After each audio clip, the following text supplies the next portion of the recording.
আসসালামু আলাইকুম দর্শক, আমি বগুড়া জেলার গাবতলী উপজেলার কলেজ স্টেশন গরুর বাজারে এসেছি। এখানে গরু দেখার জন্য প্রথম দিনের মানে যথারীতি একটা গরু নিতে হলে সেখানে কুরবানি হচ্ছে, গরুটাকে উৎসর্গ করতে হবে। তো সেক্ষেত্রে আমাদের বেশ কিছু হাট বাজার দেখে আমরা আসলে গরুটি ক্রয় করব। সেজন্য পারিবারিকভাবে আমরা এসেছি এখানে বিভিন্ন ক্যাটাগরির গরু দেখার জন্য।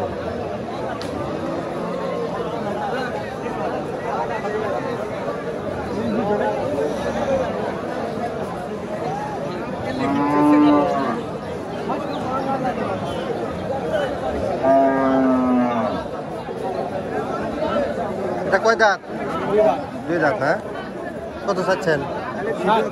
কিনা লাগবে দিবে এটা